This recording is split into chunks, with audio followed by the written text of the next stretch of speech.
sebagai moderator pada malam ni. Ya, memohon jasa baik para hadirin supaya dapat mutekan mikrofon Zoom di device masing-masing. Ya.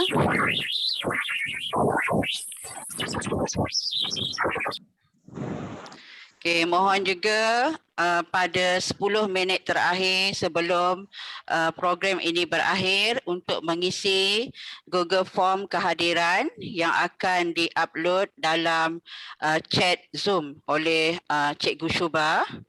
Ya. Selain itu, boleh juga mengajukan soalan jika ada soalan semasa penceramah sedang berceramah dalam chat mesej Zoom. Sesi soal jawab akan kita adakan selepas sahaja tamat perkongsian ilmu oleh penceramah. Ya. Okey, sekali lagi saya ingatkan, mohon jasa baik semua off atau mutekan mikrofon kerana sebentar lagi kita akan mulakan program. Terima kasih.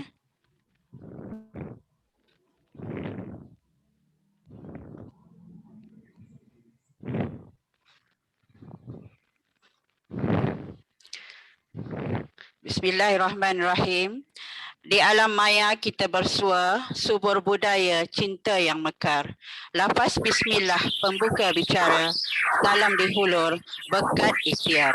Assalamualaikum warahmatullahi wabarakatuh. Salam bahagia, salam PKP dan selamat datang ke Majlis Perkongsian Ilmu Pendidikan Khas Anjuran Unit HEM PPKI SMK Taman Tuanku Jaafar. Yang berusaha penolong kanan pendidikan khas SMK Taman Tuanku Jaafar, Puan Aizah Syahriza binti Abdul Aziz, Setiausaha HEM PPKI SMK Taman Tuanku Jaafar, Cikgu Khairuddin bin Mansur, Pengurusi Badan Pemufakatan Pendidikan Khas SMK TTJ, Encik Hishamuddin bin Harun, yang dihormati Puan Laila binti Abdul Aziz dan Puan Syaridah Zuhara binti Hajah Zakaria, penolong PPD Seremban Unit Pendidikan Khas, Puan Nur Asmah binti Yaakob, penolong kanan Pendidikan Khas SK Senawang, Encik Zainuddin bin Muhammad Noor, penolong kanan Pendidikan Khas SMK Seremban Jaya, Puan Nik Khairun Nisa binti Abu Bakar, penolong kanan Pendidikan Khas SK TTJ 1, Cik Hajah Rohana binti Muhammad Saleh, penceramah jemputan kita pada malam ini, para guru PPM Pendidikan Khas SMK TTJ, SMK Seremban Jaya, SK TTJ 1 dan SK Senawang, para ibu bapa serta anak-anak pendidikan khas yang amat dikasihi sekalian. Sekali lagi, selamat bertemu di alam maya dalam majlis perkongsian ilmu yang julung kali dianjurkan oleh unit HEM PPKI SMK TTJ dan bergabung dengan sekolah-sekolah yang berdekatan. Hadirin hadirat sekalian, dengan harapan semoga majlis kita malam ini berjalan lancar dan akan lebih diberkati Allah, majlis dengan segala hormat menjemput Cikgu Syarul Rizan bin Adam untuk mengetuai bacaan doa. Dengan segala hormatnya dipersilakan.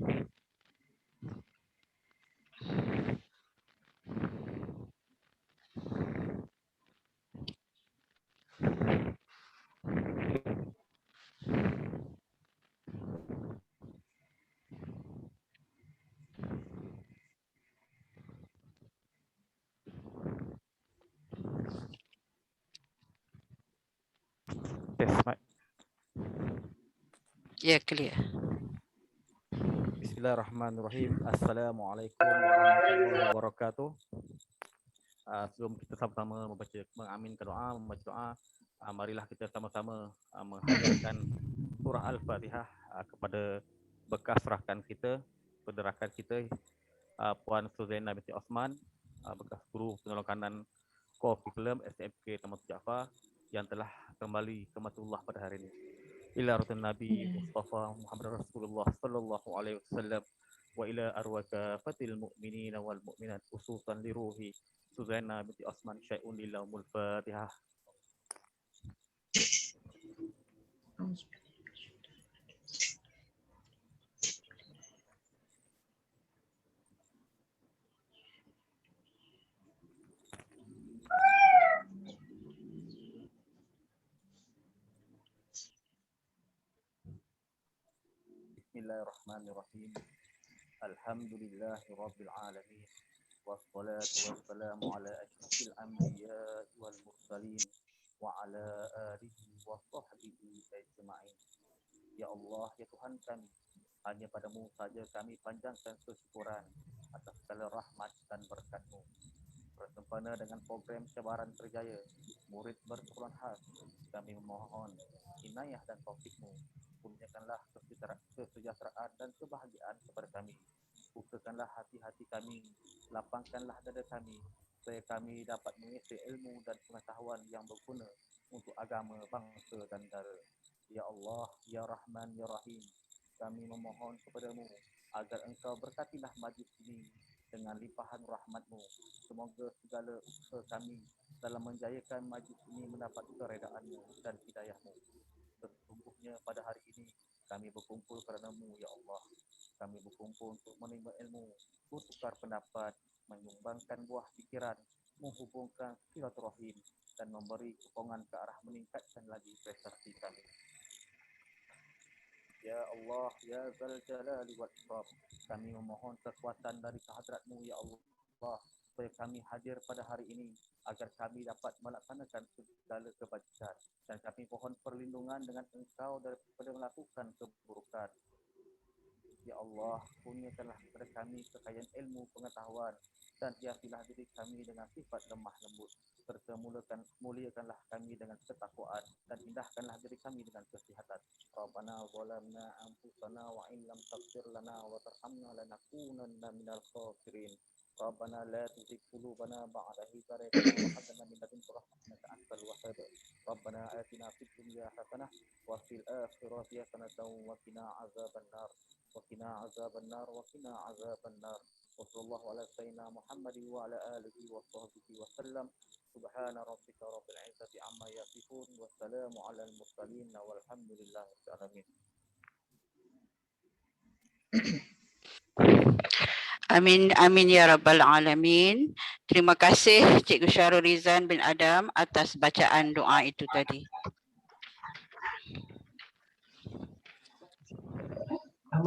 Hadirin hadirat sekalian, mohon saya nyatakan sedikit tentang PPKI SMK TTJ.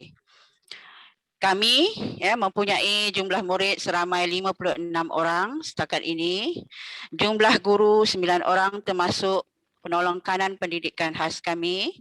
Jumlah PPM seramai 5 orang. Kami masih kekurangan guru, ya Puan PPD. Okay, di sini saya nyatakan beberapa pencapaian murid PPKI SMK TTJ berkaitan dengan tajuk kita hari ini, iaitu kerjaya. Lebih 10 orang bekas murid PPKI kami telah berjaya menyambung pembelajaran mereka, antaranya ke Kolej Komuniti Jelebu, Kolej Akademi Yayasan Negeri Sembilan. Kebanyakan mereka juga telah berjaya bekerja di bidang masakan dan kulineri. Ada juga bekas murid kami yang telah bekerja di sektor perkilangan dan ada juga yang bekerja dengan keluarga sendiri. Pada malam ini kita akan didedahkan oleh penceramah dengan lebih banyak lagi peluang pekerjaan untuk MBK, iaitu murid-murid kita ceburi di masa hadapan, insya-Allah. Hadirin hadirat, sebelum saya serahkan majlis kepada penceramah kita malam ini, izinkan saya perkenalkan beliau kepada semua audien malam ini. Cik Hajah Rohana binti Muhammad Saleh adalah seorang mantan guru cemerlang pendidikan khas Malaysia. Beliau juga merupakan jurulatih utama kebangsaan pendidikan khas, seorang job coach OKU. Beliau juga pernah menjadi pembantu pengurusan murid, iaitu PPM selama setahun 6 bulan di Muslim National School Dublin, Ireland semasa meneruskan pengajian di peringkat master. Selain itu, beliau juga seorang penulis buku buku jurnal bertajuk The Developing Roles of the Special Need Assistance Supporting Peoples, volume 32 pada tahun 2010. Beliau juga merupakan pengulas buku kepada penguasaan media dan teknik penghasilan Arca tahun 2016. Banyak lagi pengalaman dan ilmu yang hendak dikongsikan oleh Cik Hajah Rohana. Jadi, tanpa melengahkan masa, majlis menjemput Cik Hajah Rohana untuk memulakan slot perkongsian ilmu kita pada malam ini. Dengan segala hormatnya, dipersilakan.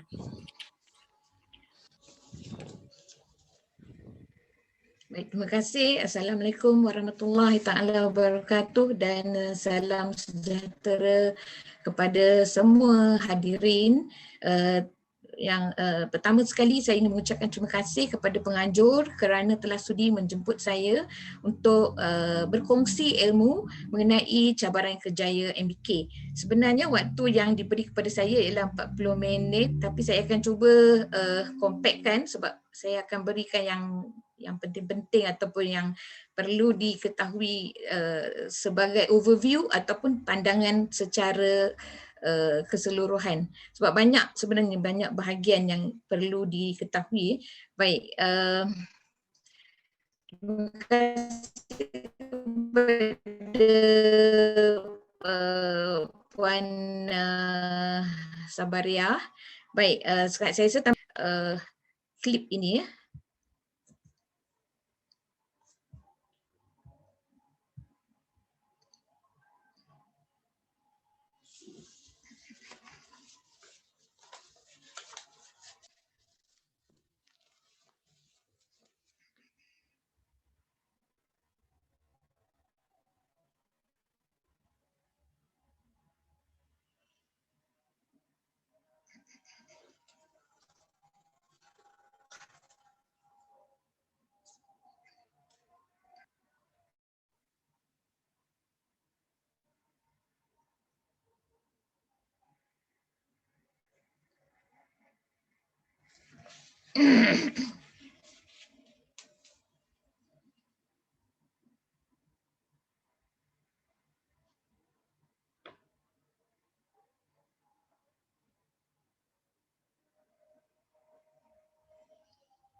Baik, kita teruskan dengan fokus kita pada malam ini. Terdapat 6 poin yang saya nak berkongsi dengan para hadirin sekalian. Yang pertama ialah daya pasaran MBK atau murid berkeperluan khas. Jenis saya nak fokus kepada jenis pekerjaan untuk MBK pembelajaran. Yang kedua ialah peluang kerjaya untuk MBK. Ketiga, Dapatan Kunjungan Karnival Kerjaya UKU 2018. Sebelum saya bersara, saya di Perak terdapat julung-julung kalinya Karnival Kerjaya UKU. Baik, saya nak kongsikan bersama dengan para hadirin. Kemudian bagaimana membuat persediaan bersaing di dunia kerjaya sebenar, yang ini perlu didukung bersama oleh ibu bapa atau penjaga, guru dan MBK sendiri. Dan ramai yang tak tahu sebenarnya apakah cabaran yang sebenar. Sebenarnya ia adalah sustainability MBK itu sendiri dan apakah khidmat-khidmat sokongan untuk kerjaya bagi mereka. Baik, yang pertama kita tengok daya pasaran MBK, jenis pekerjaan. Ini yang saya kutip dari blog JKM Petaling ya. Okey, saya letakkan di sini panduan untuk majikan menggajikan OKU. Ini adalah blok JKM daerah Petaling. Untuk MBK pembelajaran mereka letak sebagai kurang upaya mental. Okey, kemudian mereka dah menerangkan bahawa untuk memberi pekerjaan atau menawarkan pekerjaan kepada yang kurang upaya mental ini, mereka perlulah memberi proses kerja yang dipermudahkan. Arahan perlu diberi dengan cara yang mudah dan membenarkan tempoh latihan yang panjang. Baik, inilah kerja-kerja yang mereka cadangkan boleh ditawarkan kepada MBK pembelajaran. Baik, saya nak terangkan juga mengenai peluang kejayaan MBK pembelajaran dari segi pengalaman saya bersama ramai MBK yang bersama saya. Baik, sebelum 2021 kita ada Jobs Malaysia dan sekarang dia dah jadi My Future Jobs. Dan di bawah JTK kita ada geran SBGP OKU, skim bantuan galakkan perniagaan untuk OKU di bawah Jabatan Tenaga Kerja, dan geran pelancaran di bawah JKM, dan yang menawarkan pekerjaan ni adalah kilang-kilang perindustrian, biasanya ialah tekstil dan pembuatan, kemudian hypermarket, Maidin dan Tesco, restoran makanan segera contoh seperti KFC, McDonald's, dan syarikat cuci kenderaan, kedai perabot, kedai runcit, nursery tanaman.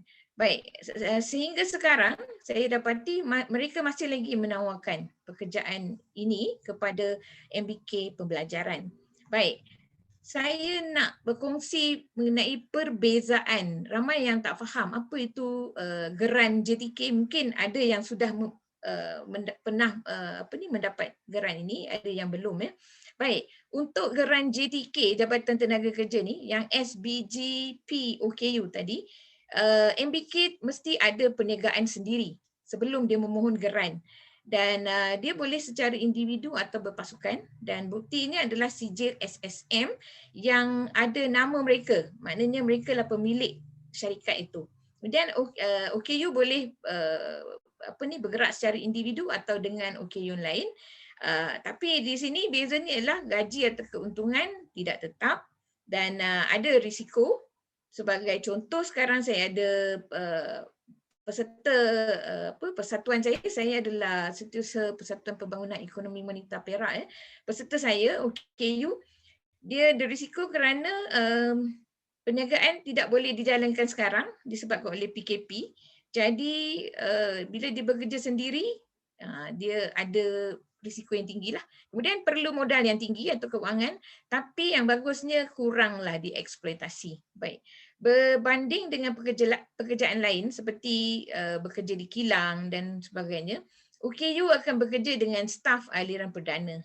Kemudian tapi yang bagusnya mereka makan gaji, kurang risiko, tidak perlu modal keuangan, walau bagaimanapun risiko dieksploitasi adalah tinggi.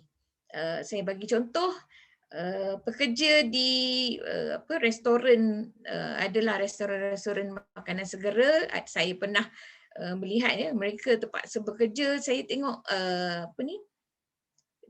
mereka berdua ni bekerja berdua. Jadi orang lain tu tengok dan macam staff-staff lain tu tengok macam tidak ada rasa ni lah. Jadi tak ada rasa simpati kepada mereka. Jadi kita nampak tu tak berapa seronok lah. Okey, itu adalah perbezaan antara bekerja sendiri dan bekerja dengan majikan. Baik, saya nak bagi satu contoh penerima geran SBGP OKU, iaitu pelatih saya.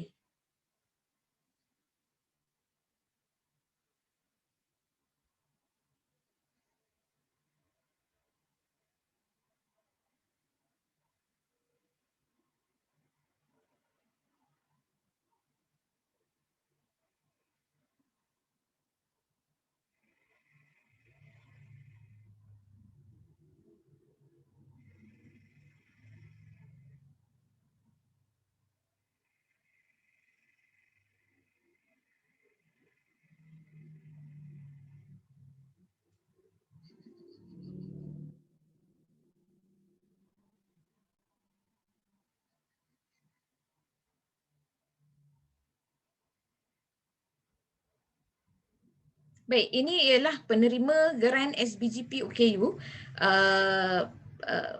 Adik Farouk tadi, dia juga menggaji 2 orang OKU lagi. Jadi ada 3 orang. So sebab itu dia layak mendapat food truck sebab saya tengok dia punya peruntukan tu lebih kurang seorang saya rasa dalam 20,000. So kalau mereka ingin mohon geran ini, mereka perlu cari orang OKU juga untuk bekerja dengan mereka. Baik, yang ini pula adalah contoh OKU ataupun bekas pelajar saya yang bekerja makan gaji di satu syarikat mencuci kereta, dan Fazil Naim ni, beliau adalah dia yang mencetuskan fenomena yang akan saya ceritakan sebentar lagi. Mari kita tengok sekejap. Okey, Fazlin Naim mempunyai keupayaan mental moderate atau pertengahan. Dia tidak boleh membaca. Dia bercakap pun dia ada masa dia bercakap yang kita panggil selective mutism. Tetapi rupa dia memang tak adalah rupa apa yang pelik. Jadi mereka ramai customer suka dia kerana dia dapat bekerja dengan cekap dan dia dapat mengekalkan atau sustain diri dia sehingga ke hari ini. Baik, dia mula bekerja pada 2009. Okey, ini adalah Fazlin Naim. Baik. Macam yang dikatakan oleh Cikgu Sabariah tadi, murid saya juga, bekas murid saya juga bekerja dengan keluarga, dan yang ini bekerja di kafe. Kafe ini adalah di bengkel terlindung di Ipoh. Baik, seperti yang saya ceritakan tadi, saya telah membuat soal selidik berkaitan dengan Pesta Kerjaya OKU 2018. Sebenarnya perkara ini tercetus apabila ramai ibu bapa datang berjumpa dan bertanya apakah hala tuju anak mereka bila dah hampir akhir tahun, anak mereka dah nak menamatkan pembelajaran di sekolah. Jadi apabila ada Pesta Kerjaya ini, saya buatkan satu soal selidik dan nak tengok apa yang mereka fikirkan tentang Pesta Kerjaya OKU di Ipoh. Baik, ini dia Pesta Kerjayanya, anjuran Yayasan Sultan Idris Shah dan Persatuan Debrik dengan kerjasama JDK, Jabatan Tenaga Kerja, Jabatan Kebajikan Masyarakat, JPN dan Federation of Malaysian Manufacturers. Baik, kita perhatikan di bawah ni, ditulis sila bawa bersama resume dan salinan sijil berkaitan serta berpakaian kemas. Baik, saya nak highlightkan yang ini. Okay, ini adalah soal selidik yang saya buat. Jadi saya nak ibu bapa yang pergi tu bawa kertas ni dari sekolah yang saya berkhidmat hari tu, letakkan apa nama syarikat yang dia singgah, nak tanya ke ataupun nak dapatkan maklumat ya. Jadi saya letak sini maklumat tempat kerja yang dikunjungi. Apa nama? Sekurang-kurangnya 3 lah. Apa jawatan yang ditawarkan untuk OKU dan apakah skop kerja. Baik. Kemudian mari kita tengok dari soal selidik itu, saya dapati 4 dari 39 ibu bapa ataupun 39 klien saya, itu 10% saja yang pergi. Tetapi mereka tak pasti apa maklumat yang dicari. Dan untuk minat anak, 4 juga 10% saja yang tahu minat anak, tapi 90% lagi tidak tahu minat anak. Baik, yang akhir hala tuju anak. 30% tidak pasti, 70% tidak peduli. Baik, ini adalah ibu bapa yang berada di sekolah saya. Ya. Okey. Baik, pekerjaan yang ditawarkan semasa carnival tersebut, baik, saya bersama dengan peserta dari persatuan saya bawa dia untuk pergi Temuduga. Jadi saya dapati banyak yang ditawarkan adalah dari syarikat kilang, operator pengeluaran kilang pakaian, kilang cadar, housekeeping hotel, restoran makanan segera, pekerjaan hotel dan nursery, landscape ya. Okey. Kesimpulan yang saya dapati adalah dari segi ibu bapa, mereka tidak ada pengetahuan mengenai adanya peluang kerjaya untuk MBK. Dan ada juga yang menganggap anak atau jagaan mereka adalah liability. Bukannya aset, macam tak kerja pun tak apalah. Macam tu ya. Dia tak ada rasa dia aset lah. Dan ketiga, tidak tahu kelebihan atau bakat anak yang boleh membantu apabila berkejaya. Dan tiada inisiatif mendapatkan maklumat di karnival tersebut untuk anak mereka. Baik, untuk MBK yang hadir pula, saya nampak mereka tidak bersedia untuk temuduga. Sebab saya tak nampak seorang pun yang bawa resume. Dan tidak bersedia pun untuk bekerja sebab semasa saya menunggu giliran membawa peserta saya nampak ada seorang MBK ni Down syndrome, budak lelaki, kakak dia bawa dia. Jadi kakak dia duduk sebelah dia dan dia mute, diam, tak bercakap. Bila HR manager tu tanya soalan, dia diam dan tengok saja. Dan kakak dia tanya dalam bahasa Cina, konga, dia kata, cakap. Jadi dia tak bercakap sampai sudah, hampir 15 minit saya tunggu di belakang dia. Sehingga kami pun beralihlah kepada syarikat lain. Jadi kita nampaklah yang datang tu tak bersedia. Kemudian mereka dibawa oleh ibu bapa atau penjaga kerana dicadangkan datang oleh guru atau rakan dan sebagainya. Dan saya nampak MBK yang hadir ni terkejut, keliru dan tak faham sebab mereka tak pernah ada mock interview. Baik, saya tak dengar lagi lah ada yang orang yang buat. Saya tak tahu sekolah SMK TTJ ada pernah buat atau tak mock interview dan mengajar mereka buat resume. Baik, kesimpulan yang seterusnya dari segi pegawai human resource yang hadir. Saya nampak mereka mendapat pengalaman baru bersama pencari kerja OKU pembelajaran. Dan saya juga nampak mereka terkejut dengan situasi pencari kerja yang tidak bersedia. Dan peratusan yang mendapat pekerjaan adalah sangat rendah lah semasa karnival ini sebab banyak yang tidak bersedia. Okey.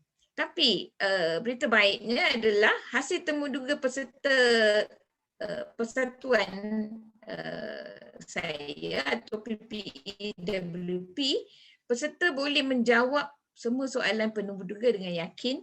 Peserta telah ditawarkan bekerja di East Decker Sdn Bhd, iaitu kilang menjahit cadar, katil dan aksesori fabrik. Sekarang ni untuk saya rasa bila esok lusa ke mereka akan PKPD sebab itu kawasan kilang Cemor. Dan rahsia dia apa dia?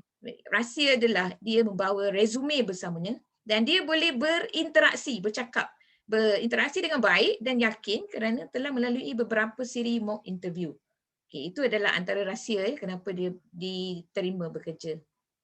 Okey, ini adalah contoh resume peserta saya tu yang dapat bekerja tu.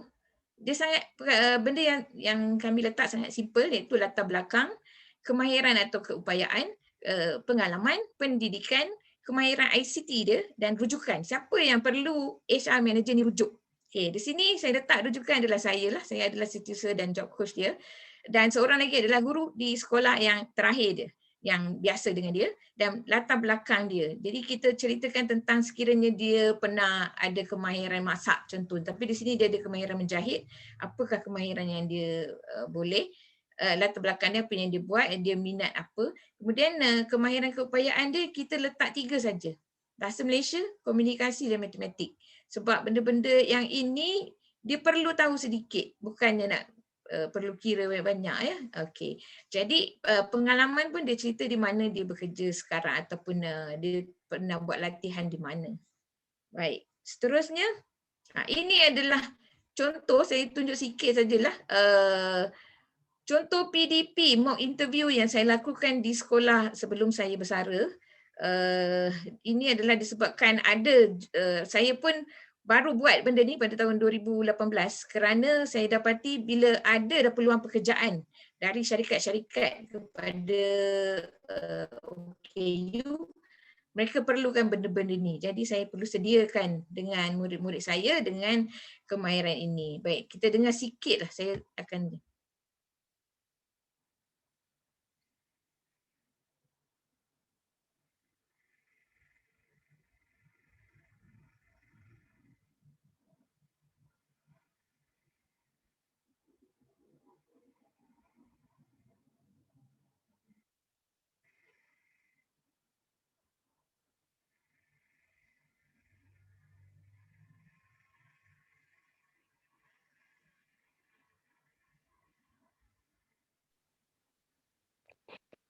Tak dengar Cikgu Ah, Rana. oh Dia ya. punya dia punya video tu tak dengar. Oh, kat mana saya nak ni Sekejap. Sekejap. Sekejap ya. Atau Cikgu Rana boleh terangkan saja kepada kami Okey. okey, cara nak buat mock. Okey, ini adalah PDP mock interview yang saya lakukan kepada murid-murid yang akan meninggalkan sekolah. Bukan semua. Ni biasanya yang dah senior lah, yang berumur 18 dan 18 dan 19 tahun. Baik, pada mulanya saya menceritakan kita perlukan resume. Baik, apa itu resume, apa fungsinya resume dan apa yang perlu diletakkan di situ, kerana apabila mereka pergi temuduga, penemuduga tidak kenal mereka. Jadi penemuduga itu akan tahu tentang kemahiran mereka melalui resume tersebut. Jadi ini adalah antara PDP yang boleh dilakukan oleh guru-guru di sekolah. Ya, ini boleh dilakukan. Baik, saya nak tunjuk sedikit mengenai mock interview tu. Mungkin sekejap ya. Baik, ini maaf saya tak dapat nak terangkan letakkan cahaya yang terang sebab mereka adalah vulnerable, satu. Yang kedua, saya tak minta kebenaran kepada ibu bapa dan mereka untuk dipublishkan ya. Jadi ini Okey, faham. okey, sebab mereka MBK. Jadi di sini setelah mereka faham tentang penggunaan resume, kalau para hadirin nampak, mereka membawa satu file. So itu adalah resume dan yang temuduga mereka tu sebenarnya adalah guru baru. Saya tak nak temuduga sebab mereka kenal saya. Jadi sepatutnya bila cikgu nak buat mock interview, cikgu boleh panggil guru perdana, guru aliran perdana ataupun sesiapa yang mereka tak kenal. Kalau mereka kenal, mereka akan bertindak lain. Jadi mereka perlu ditemuduga oleh orang yang tidak kenal lah. So mock interview ni mock untuk pengetahuan MBK adik pendidikan khas ni, mock ni ialah olok-olok tapi macam betul ya. Okey. Jadi mereka akan duduk, kita ajarlah macam mana. Kalau tengok dekat whiteboard tu kita dah letak ini adalah temuduga nak pergi ke syarikat kilang menjahit ataupun syarikat keraftangan dan sebagainya lah. Baik. Kemudian saya tak pasti ni boleh dengar tak? Tak dengar Ni boleh dengar tak Puan Sabaria? Tak boleh dengar. Tak boleh dengar Okey. Cikgu Rana. Okey, tak apa. Baik, ini adalah mock interview yang kita buat untuk siri 1. Maksudnya dia baru dan tidak dijalankan. Jadi ada banyaklah kesilapan dia. Contohnya bila dia dia terus duduk dan terus macam hafal. Nama saya Ali, saya tinggal di sini. Dia tak tunggu penemuduga bertanya. Ya, ini ialah siri 1 lah. Baik. Kemudian kita terangkan kepada guru terangkan kepada pelajar-pelajar ini, benda ini adalah penting supaya penemuduga tengok mereka tahu kenapa mereka datang ke situ. Sebab yang ada seorang ni bila ditanya, budak ni bila ditanya dia kata dia pun tak tahu kenapa dia ada dekat sini. Jadi bila kita dah cerita, okey kita nak pergi cari kerja dan ini kegunaan resume ni ialah untuk mewakili diri dia, memberitahu kepada penemuduga apa yang dia boleh buat, kelebihan dia dan sebagainya. Baik, ini adalah antara perkara yang boleh dilakukan oleh guru di bidik darjah lah, di sekolah. Okey. Baik. Mungkin ramai yang tanya, bagaimana kita nak membentuk keyakinan diri MBK di sekolah sebagai persediaan bersaing di dunia kerjaya sebenar. Baik, sebelum ada buku panduan transisi ke kerjaya, kami ni di Perak telah jalankan, sebenarnya saya jalankan dari 2009, tapi kita tak buatlah LI ataupun latihan industri di tempat yang yang kena ada surat dan sebagainya, walaupun ni pun ada surat, tetapi dia adalah lebih kita nak tengok kepada adakah boleh dijalankan ya.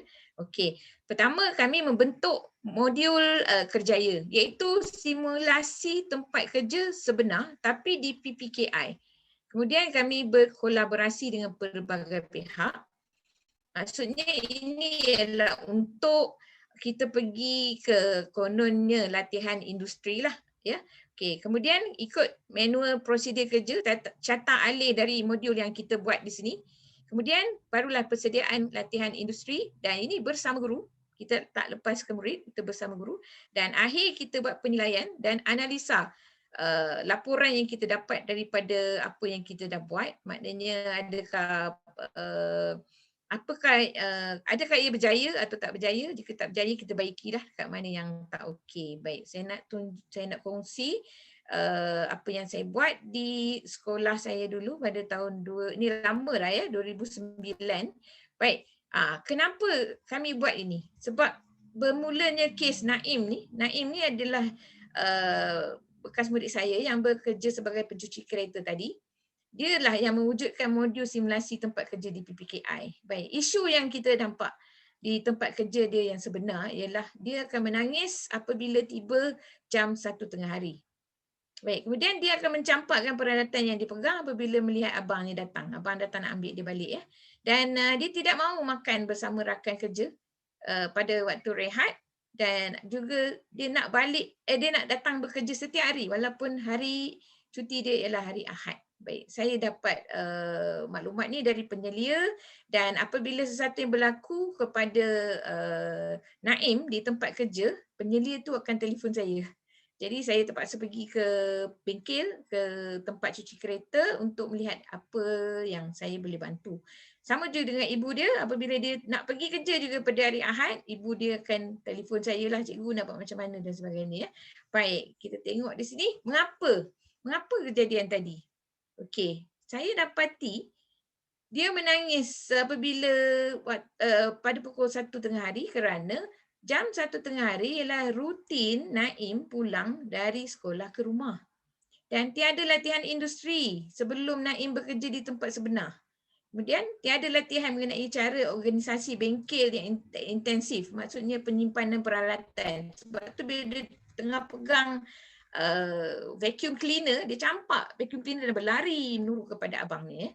Kemudian dia makan di kantin sekolah semasa waktu rehat dengan kawan-kawan PPKI dia saja. Dia tak kenal orang lain.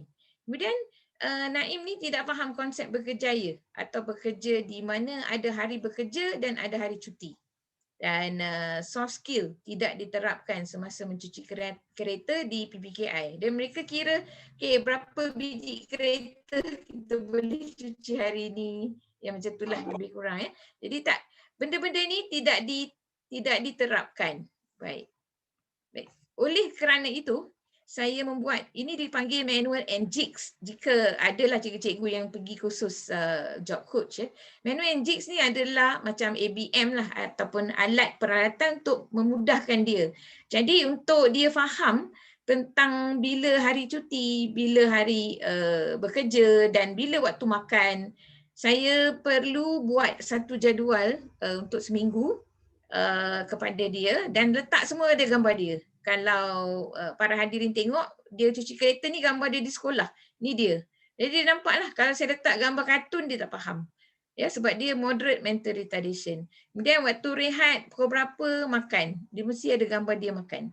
Dan akhir sekali pukul berapa baru balik. Jadi hari Ahad kita pangkah kan. Saya pangkah kan. Maknanya dia tak boleh pergi. Tak boleh pergi kerja. Baik, kemudian barulah ibu dia nampak yang dia dah faham. Ini kita tampal satu di bengkel dan satu saya beri kepada mak dia. So bila dia dah okey, kita tak pakai dah lah carta ni ya. Tapi ini adalah carta yang sangat membantu dia lah. Alright. Baik, yang saya sebutkan tadi modul simulasi tempat kerja di PPKI SMK Tambun dulu Baik, projek provocation dulu kita panggil provocational. Sekarang dah tak ada Okey, kita buat beberapa perkara supaya murid tak payah keluar. Sebab kalau keluar ni susah. Budak MBK bila keluar dari sekolah, kita sangat leceh, ada surat dan sebagainya. Baik, kita wujudkan kafe. Baik, kafe ni adalah untuk MBK berkefungsian rendah. Tapi untuk keratangan, kerang kreatif, cuci kereta dan dobi ni ialah kefungsian sederhana. Ya, MBK kefungsian sederhana. Dan kita buka projek pra-vocational ini hanya 3 hari seminggu. Tapi dari pagi hingga pulang, dari tengah hari lah. Kemudian 2 hari ialah PDP, mata pelajaran akademik saja. Maksudnya matematik, BM, ada PJ dan sebagainya, agama, Islam dan sebagainya, kita buat 2 hari saja. Kemudian 2 hari, hari yang 3 hari ini adalah jadual penuh. Ya. Okey, jadi pagi tu dia masih lagi pergi rehat. Di sana saya rasa rehat ialah pukul 9 atau 9.30, saya lupa dah. Dan untuk kumpulan ini, kafe, kraft tangan, kraft kreatif, cuci kereta dan dobi, kita bahagikan guru ni minima 2 guru 1 pravi. Dan ada seorang untuk PPM mengikut setiap kumpulan tu lah. Ya. Baik, jadi kita tengoklah kalau macam cuci kereta kita bagi lebih guru kerana dia dah outdoor. Bila outdoor ada MBK kita yang dah ke laut, dah ke lain. Jadi kita perlu guru lebih lah. Okay, kemudian jadual rehat masuk kafe ialah 15 minit bagi setiap pravi. Maksudnya 3 hari ni mereka ada 2 kali makan atau 2 kali rehat. Sekali rehat di kantin, sekali rehat di kafe. Okey, sekejap lagi saya nak tunjuk kafe dia. Kemudian MBK mesti ada sistem kehadiran. Jadi maknanya sama ada buku, macam dia sampai pukul berapa, dia akan tulis, setiap pravi tu kena ada kehadiran. Ataupun ada satu pravi, saya rasa Dobi kot, saya dah lupa, mereka lebih advance, mereka beli punch card. Ya, mesin punch card. Jadi dan dibayar upah seminggu sekali, mesti bayar upah. Tak kira lah 5 sen ke 10 sen satu kerja yang dia buat, mesti bayar upah. Dan upah boleh dibelanjakan di kafe PPKI. Baik, kafe itu untuk murid-murid yang berkoefisien rendah ni, mereka cuma buat packaging. Maksudnya cikgu beli bahan, contoh nugget dah dibuat kan. Cikgu PPM tolong goreng, mereka akan pack. Okay, ataupun ada kacang krepek dan sebagainya, cikgu beli kilo yang banyak, mereka akan packing pun tak payah timbang. Mereka masuk dalam kontainer, cukup satu kontainer, masuk dalam plastik, cikgu ajar dia orang seal, macam mana nak seal. Dan air, kita sediakan water dispenser, air panas dan air sejuk, jadi kita pun sediakan tube air seperti teh dan kopi 3 dalam 1, dan kita letakkan nombor. Contohnya kalau air tu hazelnut, kopi campur hazelnut, kita tak cakap ni saya nak kopi hazelnut, tak, saya nak nombor 1. Jadi dia tahu, sebab dia tak tahu membaca. Jadi kita letakkan dalam bentuk yang lebih ringkas supaya mereka faham. Baik, ini adalah modul ya yang kami buat. Okey, sekarang kita tengok. Okey, ini yang di sekolah saya dulu.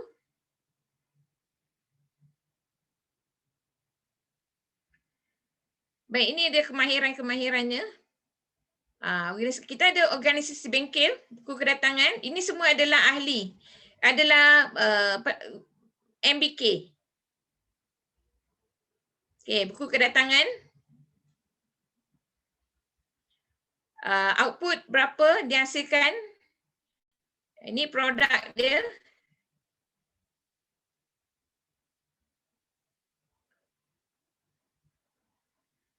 Baik, pemasaran kita akan dapat tempahan dan buat kios. Okey, ini borang tempahan. Baik, inilah persediaan sebelum mereka pergi ke Lost World of Tambun.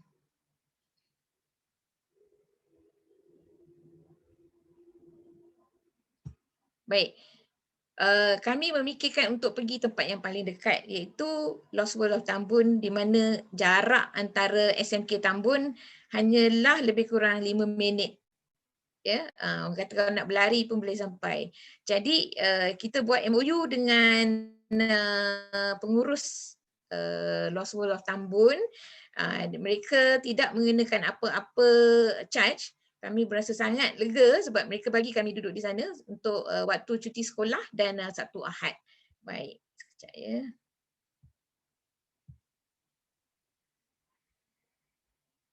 Okey, ini pegawai dia.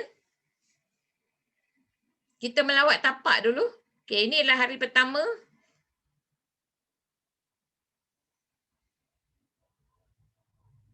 Okey, mereka yang mengatur barangan jualan. Mereka juga mesti berkomunikasi dengan pelanggan. Mereka menguruskan account. Tu ada cikgu dia sebelah tu. Okey, dan ada yang tak mengawal emosi pun masa tu. Mereka buat demonstrasi juga, membuat kraft tangan. Mereka jugalah yang mengemas peralatan.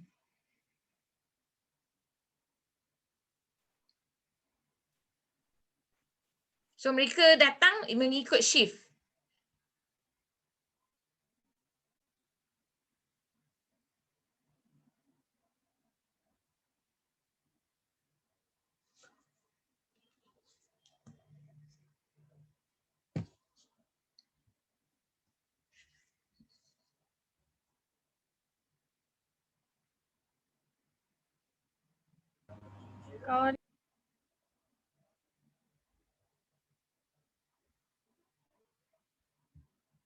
Okey. Baik, saya nak tunjuk satu klip ini di mana mereka menjadi accountant dan penolong accountant lah. Kan saya katakan mereka bila mereka buat task, mereka perlu dibayar upah sebab kita buat simulasi seperti di tempat sebenar. Jadi para hadirin boleh tengoklah sekejap ya. Okey. Ini dilakukan oleh peserta autism yang Asperger, jadi dia memang pandai kira. So dia yang akan kira berapa upah untuk seminggu sekali. Baik, ini adalah pembantu accountant akan pastikan mereka dapat upah dan menanda tanda tangan.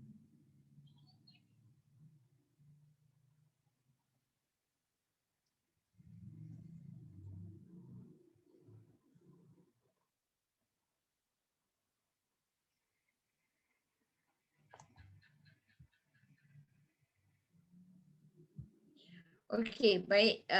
Jika para hadirin tengok, semuanya dipantau dan dibimbing oleh guru. Kita tak lepas lah, kita tengok. Kalau tak betul, kita akan bagi tahu kepada mereka lah apa yang sepatutnya. Baik, yang ini agak menarik tapi sebab tak boleh dengar suara. Sekejap. Ini di kafe.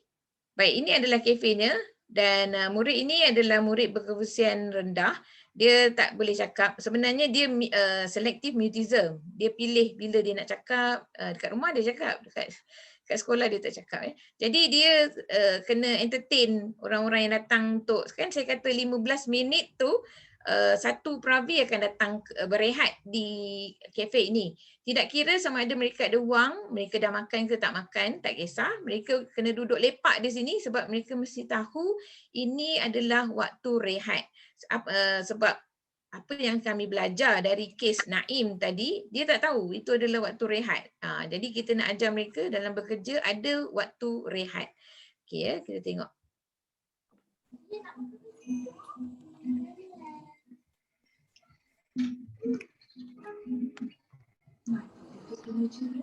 Pas apa yang tak boleh dengar Tak dapat dengar Tak dengar lah suara dia.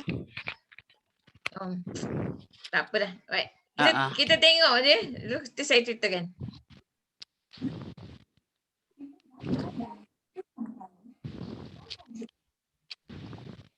Baik, dia sedang berkomunikasilah dengan cara dia dengan rakan-rakan pravi kraft tangan. Itu ialah pravi kraft tangan dan dia cuba nak promote nugget tu. Baik, cikgu dia bagi tahu nak beli 3 nugget dia. Sekejap ya.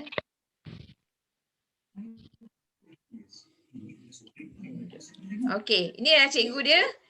Cikgu dia bimbing dia untuk ambil nugget tu, hantar balik dan kembalikan wang. Sebab dia kata 30 sen satu, jadi kembalikan wang 10 sen. Jadi ini adalah simulasi yang kita buat setiap hari 3 kali seminggu lah.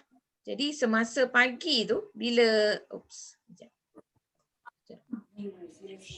Baik ya.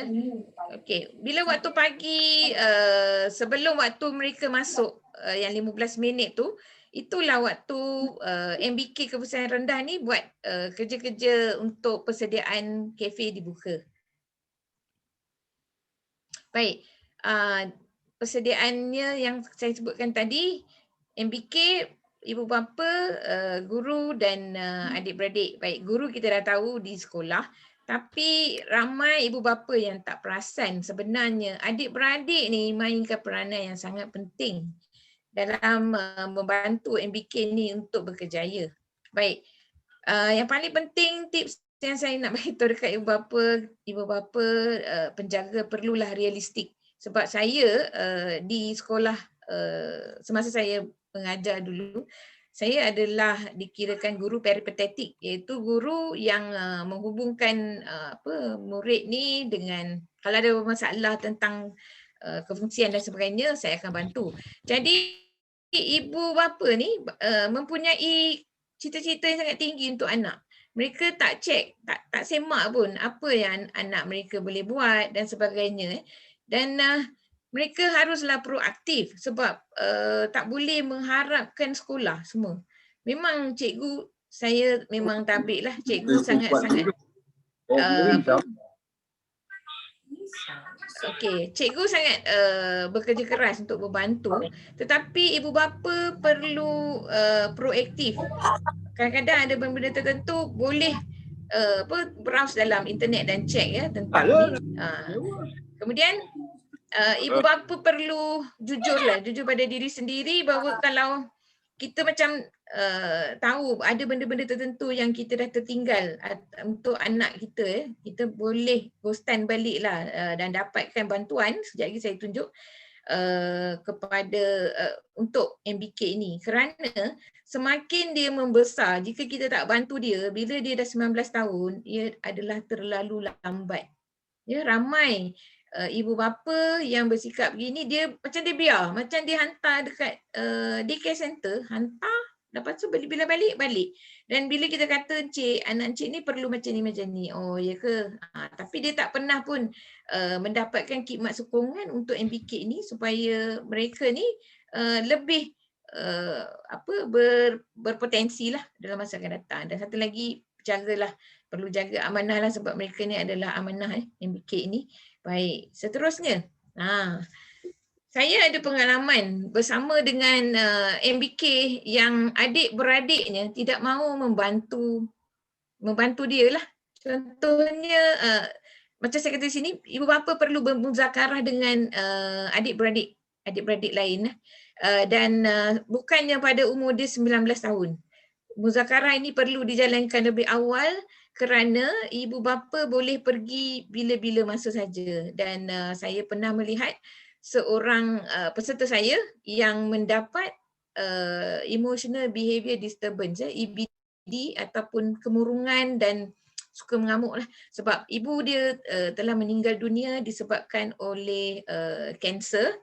Dan dia muda, tapi bila dia terlalu rapat dengan ibu dia, apabila ibu dia telah tiada, adik-beradik dia dah besar. Jadi adik-beradik dia dah bekerja dan sebagainya dan tidak ada siapa yang nak bersama dengan dia. Baik, saya tahu mengenai situasi ini apabila saya tanya dia, "Awak ada nombor telefon?" "Ada." "Siapa awak bagi nombor handphone ni?" "Saya bagi dekat ayah saya saja." "Kakak tak? Abang tak? Adik pun tak?" "Macam mana awak berhubung?" "Oh, saya cakap dengan bapa saja." Jadi saya risau masa depan MBK ni dia akan jadi murung dan kita akan nampaklah benda-benda tu akan menjadi semakin negatif ya. Sebab dia dah tak pergi sekolah dan dia dah tak ada kawan dan macam itulah, tempat yang dia biasa rapat dah tak ada. So ibu bapa patut bermuzakarah dengan adik-beradik dan terangkan situasi adik ini, macam contohlah siapa yang nak menjaga dia, kemudian delegasi tugasan.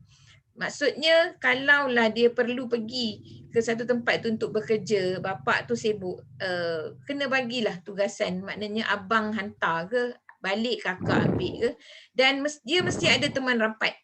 Ya, sebab saya ada juga peserta yang mendapatkan perkhidmatan hospital bahagia. maksudnya psychiatry lah. Sebab dia rasa stres, dia tak tahu dengan siapa dia nak cerita.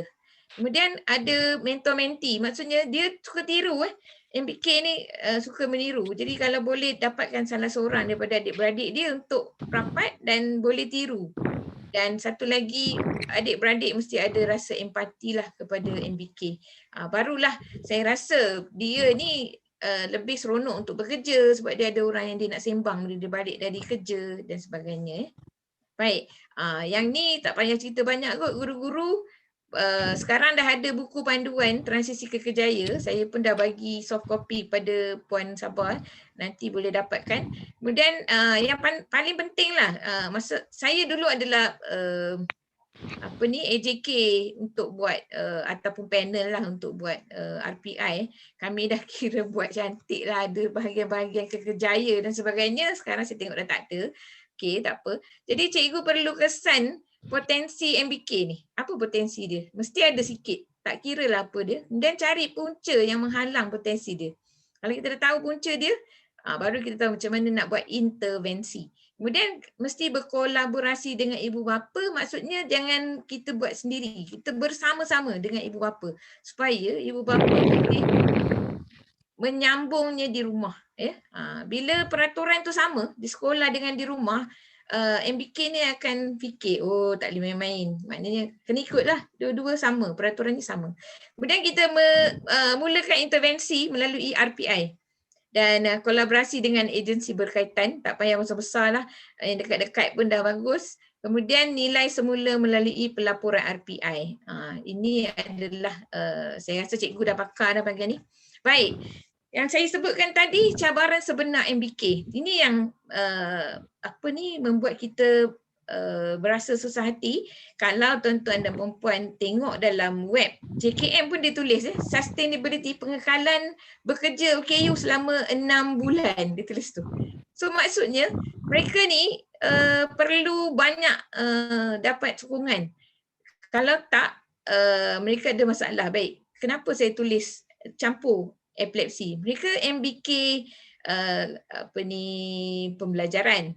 Kadang-kadang mereka ada epilepsi.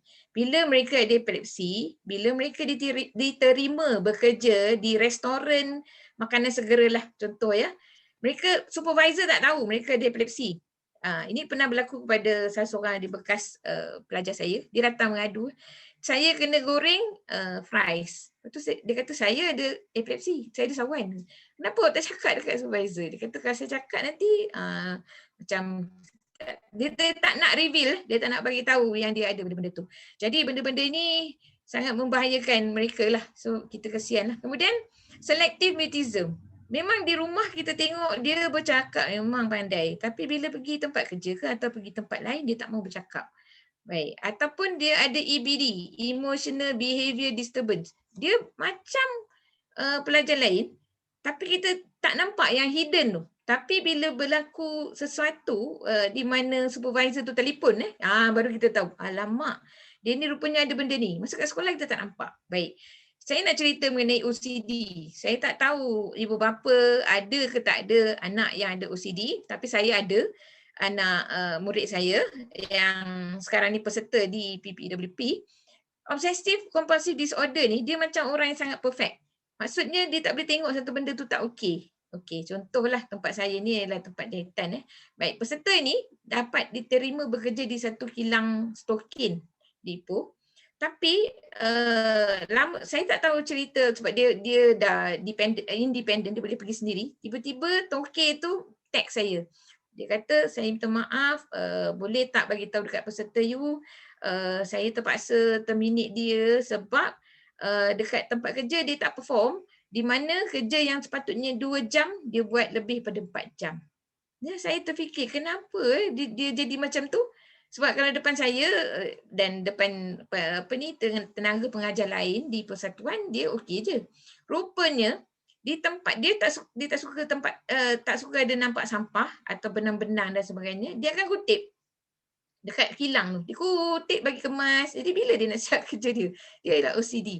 Dan dia kemas sehingga cermin mata reading glasses toke tu pun dia kemas sehingga orang tu tak jumpa kat mana. Jadi OCD ni sebenarnya bukan sahaja menyusahkan diri dia tapi menyusahkan persekitaran. Okey. Jadi bila saya bawa beberapa orang peserta, bila ada kilang yang menawarkan kami pekerjaan untuk peserta kami, saya pergi tu saya dah susah hati sebab contoh ya, ada satu kilang dah baru tutup dah masa PKP. Sebelum tu kami pergi, kilang ni adalah kilang yang membuat seluar Dockers yang orang kata dari US kan, sebenarnya dekat sini jahit dan mereka hantar ke US. Baik, seluar Dockers yang saya rasa tuan-tuan ni tahulah seluar yang mahal. Jadi mereka gunakan tim atau pasukan. Maksudnya dia ada dalam kilang yang besar tu dia ada barisan. Contohnya dia ada 35 orang untuk satu seluar. Maksudnya yang pertama dia cantum dia buat jahit butang saja mesin. Seorang sampai ke orang ni jahit untuk zip, sampai dekat sini jahit pinggang, sampai sini dan akhirnya jadilah satu seluar. Baik, sekiranya saya letakkan ataupun saya bagi peserta saya yang OCD ni, sekiranya dia melambatkan kerja, boleh tak bayangkan apakah efek dia kepada 34 orang yang lain? Satu, dia pun tak disukai, production lambat, mereka kena overtime. Jadi benda-benda tu yang saya nak tunjukkan di sini dari pengalaman saya. Jadi saya kata, saya tanya pada ibu bapa yang ikut sekali bila mereka bagi taklimat, saya kata berani tak? Jadi mereka kata, oh tak berani. Baik, bila tak berani kita dengar sajalah, kita tengok, kita melawat. Okey. Kemudian ada yang alergi. Baik, untuk syarikat cuci kereta, saya juga ada pengalaman di mana mereka menggunakan pencuci yang berbeza-beza. Jadi ada bekas pelajar saya yang tangan dia alergik. Bila dia kena je sabun untuk cuci kereta, tangan dia habis berkeluar kulit. Itu pun masalah juga. Jadi membuatkan dia jadi stres. MBK jadi stres. Dan ada yang disleksia tapi kita pun tak perasan sebenarnya, cikgu ataupun ibu bapa tak perasan. Kita perasan apabila dia dah bekerja, supervisor akan macam konsult kita ya, tanya. Saya ada bekas pelajar saya juga, dia bekerja di tempat buat roti di Tesco, saya lupa dah. Ada harinya mereka akan mengira ataupun namanya stock day, mengira ban tu. Jadi dia mengadu kat saya, cikgu saya selalu kira salah. Saya kata kenapa?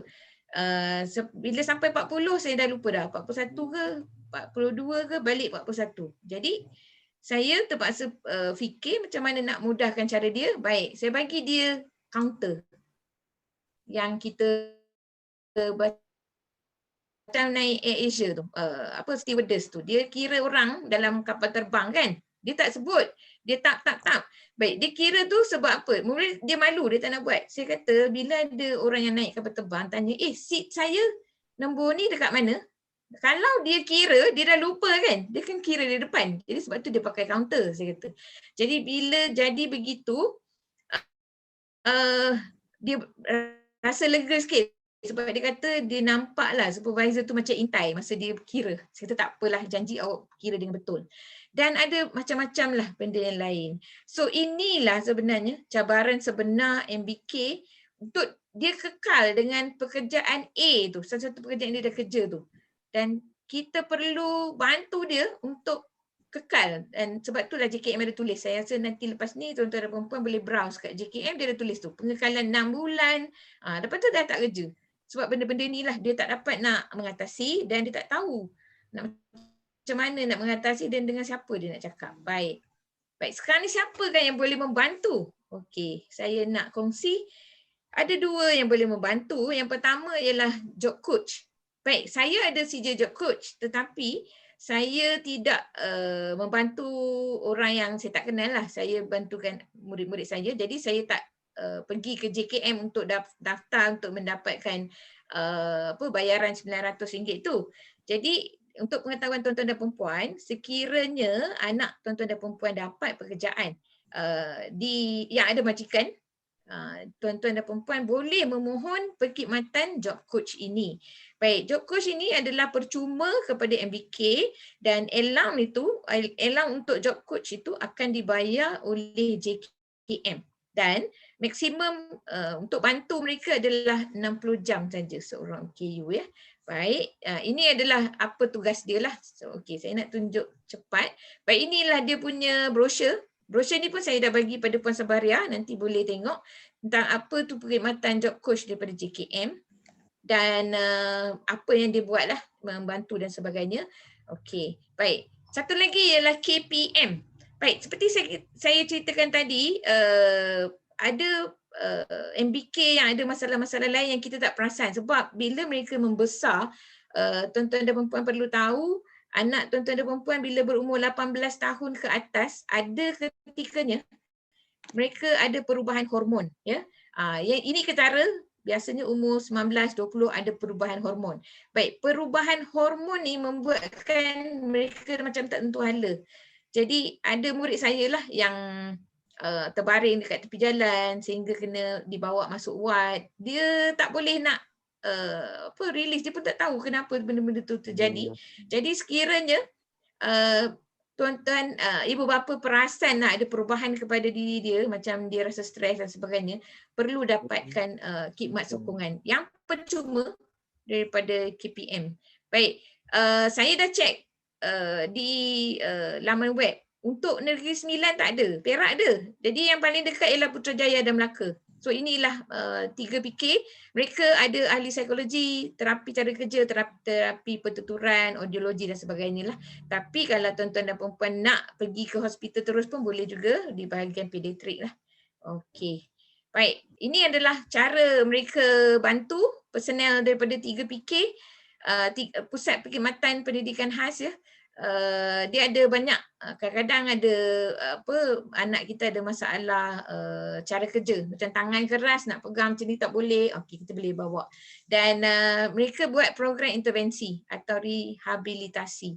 Jadi tuan-tuan perempuan boleh dapatkan perkhidmatan ini secara percuma. Okey, baik, sekarang ni jap. Saya nak tunjuk ini ialah okey.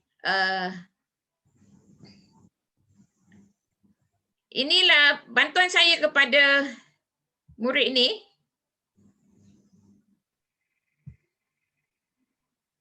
Ini adalah penerima SBGP OKU. Saya membantu dia untuk mendapatkan geran ini. Jadi inilah apa benda yang supaya saya nak tunjuk kepada tuan-tuan dan perempuan apakah yang dia dapat. Jadi bila dia dulu dia berniaga cuma pisang goreng, ubi goreng, kari pap dan sebagainya. Jadi bila saya lihat menu tu terlalu sedikit, jadi saya bantu kumpulan ini, mereka bertiga ni untuk diversify ataupun tambahkan lagi produk-produk jualan mereka lah. So kita beri mereka pendedahan. Jadi kalau tuan-tuan dan perempuan tengok, pembabit ibu bapa sangat penting sebab dia bukan boleh ingat nanti walaupun saya bagi resepi dan sebagainya dia tak ingat. Jadi ibu bapa kena tolong dia lah, bantu dia. So ibu bapa sangat-sangat penting. Sekejap. Okey. Ni nama dia Muhammad Farouk Ismail. Baik. Okey. So secara ringkasnya saya rasa dah tamat.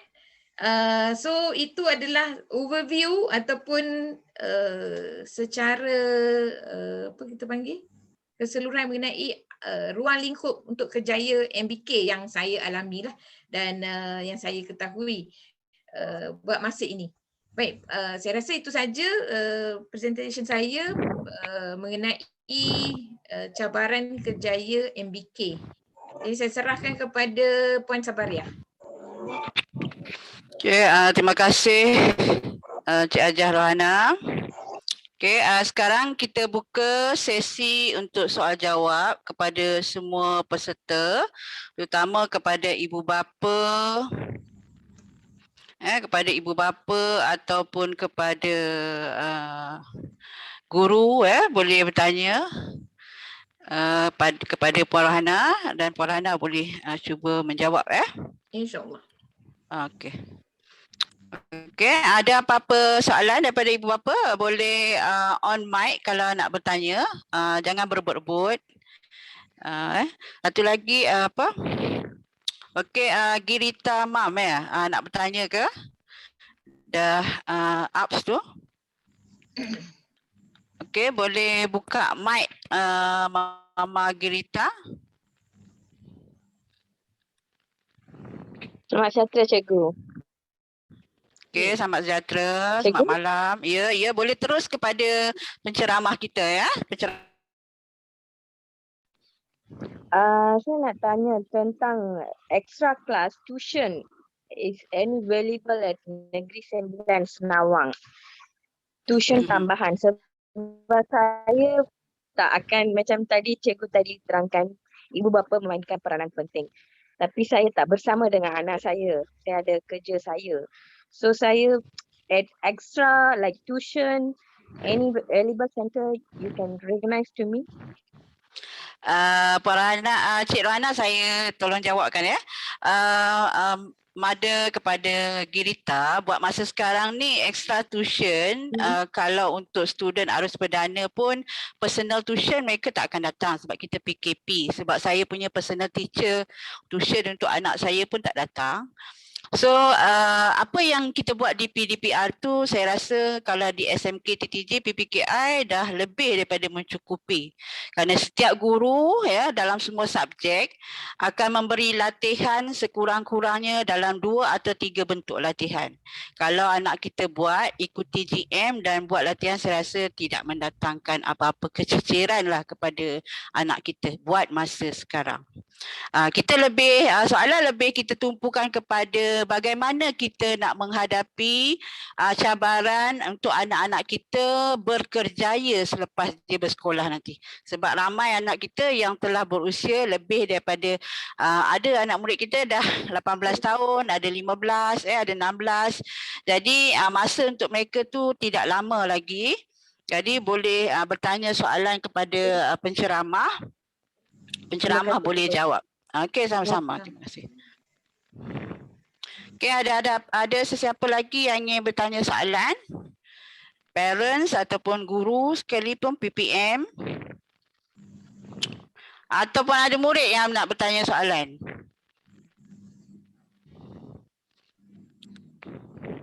Ya, boleh saya maklum ada sesiapa yang nak bertanya soalan?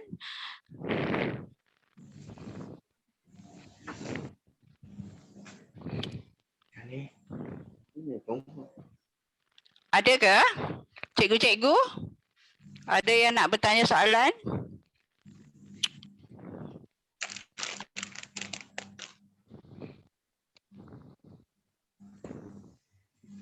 Bismillahirrahmanirrahim. Assalamualaikum warahmatullahi wabarakatuh. Ya, Cikgu Syahrul Rizal ya. Okey. Okey, jelas saya clear suara saya? Jelas. Okey, saya nak tanya tentang grant tentang grant SBGP. bantuan daripada JKM. Kebanyakan grant ini turun sama ada mereka telah memulakan perniagaan ataupun belum lagi mulakan perniagaan memang dah dapat bantuan ataupun dia mesti mulakan dulu dengan dah ada lesen, dah ada gerai baru JKM bantu ataupun belum mula lagi tapi JKM dah boleh bantu. Baik, terima kasih. Untuk geran daripada JKM, nama geran itu ialah geran pelancaran. Tetapi geran tu sangat sedikit bagi saya lah. Ia hanyalah 2,700 dan geran ini digunakan untuk MBK yang telah berdaftar dengan SSM. Maksudnya dia mesti daftar dulu, bekerja dan dia nak tengok ada akaun. Bila ada akaun, sama dua-dua pun mesti ada akaun dia punya keuntungan dan sebagainya lah, baru dia layak untuk memohon geran pelancaran. Adakah saya menjawab soalan Cikgu Syahrul? Ya. Terima kasih Puan. Okey. So mesti ada ya. Dia mesti ada mesti ada sijil SSM tu. Mesti mendaftar. Maknanya dia kena ada SSM lah dan juga penyata Ya, akaun betul. bulanan dia tu. Okey. Ya. Okey, Cikgu Syara sudah menjawab soalan ya. Okey, ada sesiapa lagi yang ingin menyatakan soalan, mengajukan soalan kepada Cik Hajar Rohana, penceramah kita? Okey, di kalangan ibu bapa ada apa-apa soalan?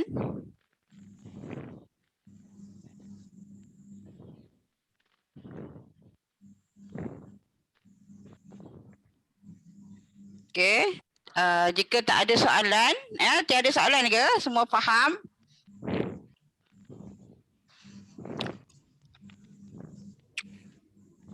Oh, Citra. Ya. Citra raise hand.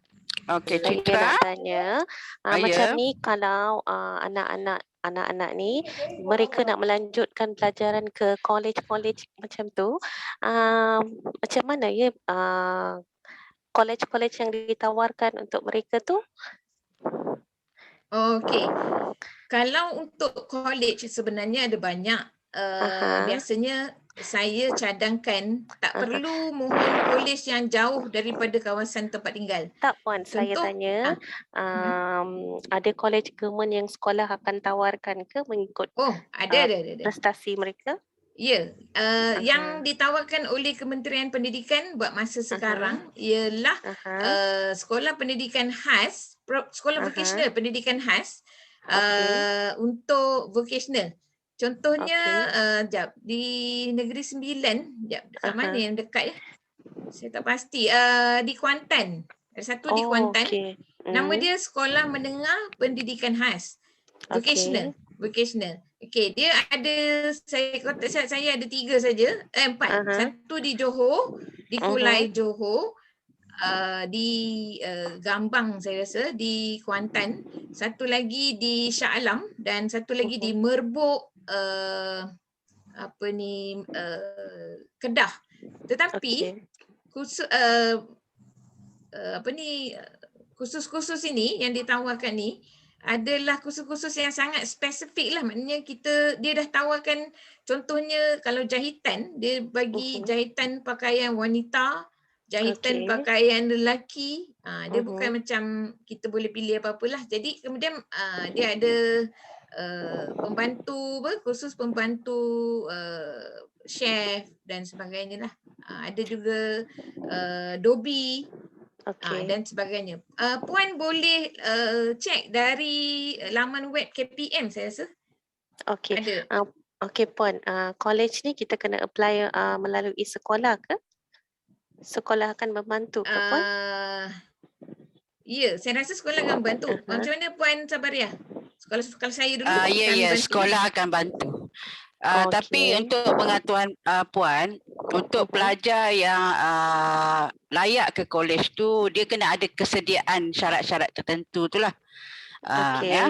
Jadi kita murid-murid pendidikan khas ni, kita ada yang kefungsian sederhana, kefungsian rendah. Setiap murid ini kita ada peluang untuk mereka. Seperti kebanyakan kefungsian sederhana di sekolah-sekolah sekarang, kita tawarkan mereka dengan SKM.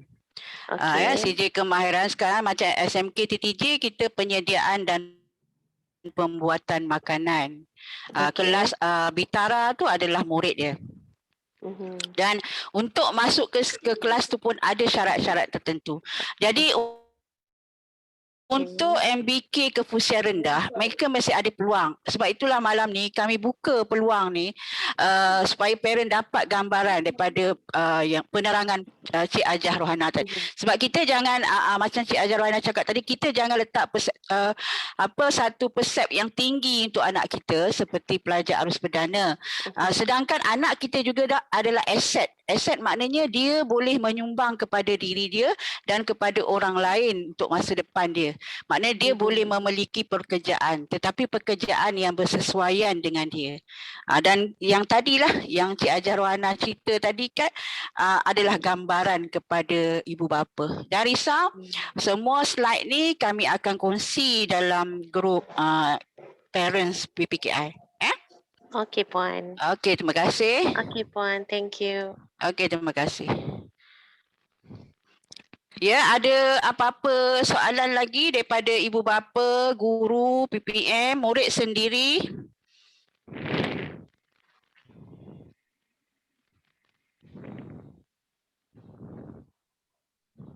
Kalau tak ada apa-apa soalan, kita ya, kalau tak ada apa-apa soalan, kita boleh ni. Ada apa-apa soalan lagi? Ada sesiapa nak ajukan soalan?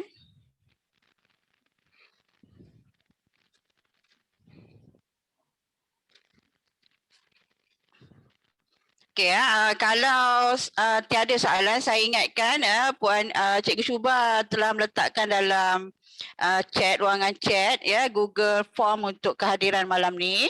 Ya, boleh isi dan nyatakan sama ada puan atau cik adalah guru atau PPM ataupun ibu bapa ataupun murid ya. Saya rasa tiada soalan lagi dan sebelum kita mengakhiri majlis perkongsian ilmu pada malam ni, ya, malam ni kita ada pegawai unit pendidikan khas daripada PPD Seremban. Oleh itu majlis menjemput Puan Lela binti Abdul Aziz untuk memberikan ucapan penutup dan sedikit ulasan tentang perkongsian ilmu pada malam ini. Dipersilakan Puan Lela. Assalamualaikum dan selamat sejahtera. Boleh dengar? Boleh dengar ya? Boleh, jelas. Okey, Assalamualaikum dan selamat sejahtera saya ucapkan kepada semua yang ada pada malam ini. Terlebih dahulu saya ingin mengucapkan ribuan terima kasih atas jemputan Sekolah Menengah Kebangsaan Taman Tuanku Jaafar ya, untuk saya dan Puan Syarida Zuhara bersama-sama dalam program perkongsian ilmu ini. Terima kasih tidak terhingga buat penceramah iaitu Cik Hajar Rohana binti Haji Muhammad Saleh di atas perkongsian berkaitan cabaran kerjaya MBK. Ya, sesungguhnya kisah Naim yang berjaya menghadapi cabaran ya dapat menyuntik semangat anak-anak MBK kita. Bak kata pepatah, di mana ada kemahuan di situ ada jalan. Saya percaya ya kejayaan Naim ini adalah atas bantuan ya guru-guru serta sokongan ibu bapa beliaulah ya, juga apabila di alam pekerjaan tentunya persekitarannya juga. Okey, saya percaya setiap telinga yang mendengar perkongsian ini telah mendapat manfaat dalam membantu anak-anak MBK kita untuk pilihan kerjaya yang sesuai bagi mereka di masa akan datang. Ya.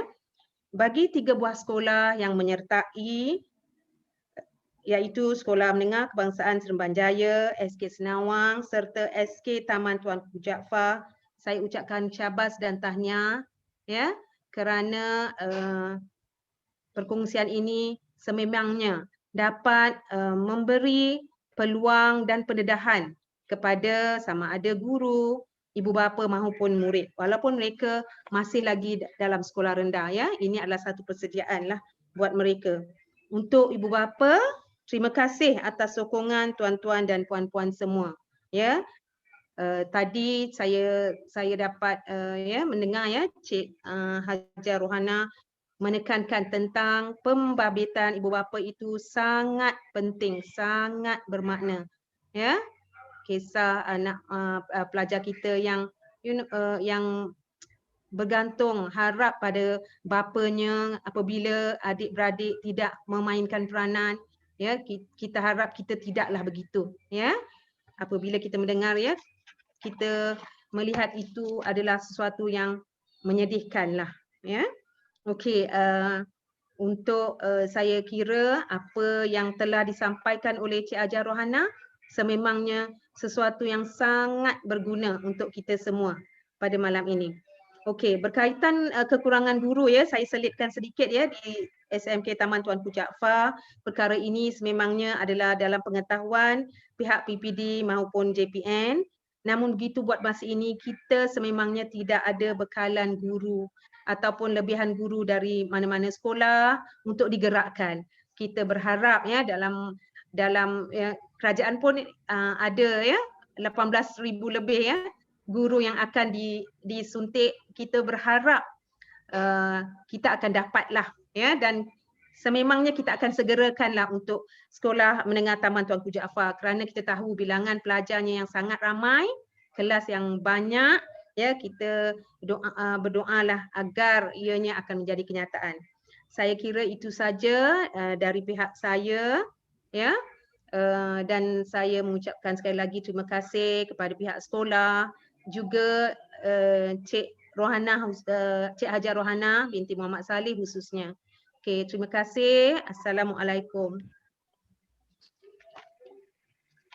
Terima kasih diucapkan kepada Puan Lela yang sentiasa memberi sokongan kepada kami guru-guru pendidikan khas daerah Seremban. UNIHEM PPKI SMK TTJ mengucapkan ribuan terima kasih kepada penceramah kita pada malam ini, Puan Hajah Cik Hajah Rohana binti Muhammad Saleh, atas perkongsian ilmu yang bertajuk Cabaran Kerjaya MBK. Semoga segala kebaikan yang Cik Hajah Rohana berikan pada kami pada malam ini dikurniakan kebaikan pula daripada Allah Subhanahu Wa Taala. Terima kasih juga kepada semua peserta. Harap peserta dapat isi Google Form yang telah Cikgu Syuba upkan dalam chat. Jangan bimbang kalau tak dapat, nanti kami akan letakkan dalam info rasmi ataupun WhatsApp ya. Okey, jika ada kekurangan pada pihak kami ya, saya mewakili PPKI SMK TTJ memohon ampun dan maaf. Semoga segala ilmu yang kita kongsikan pada malam ini akan memberi manfaat kepada kita semua. Saya rasa itu sahaja untuk pertemuan di alam maya bagi kita pada malam ini. Sekian, wabillahi taufik wal hidayah. Wassalamualaikum warahmatullahi wabarakatuh. Kita jumpa lagi. Terima kasih semua. Waalaikumsalam. Terima kasih semua. Cik Gudin stay lah sekejap, AJK stay. Cik Hajah Rohana pun stay sekejap lah.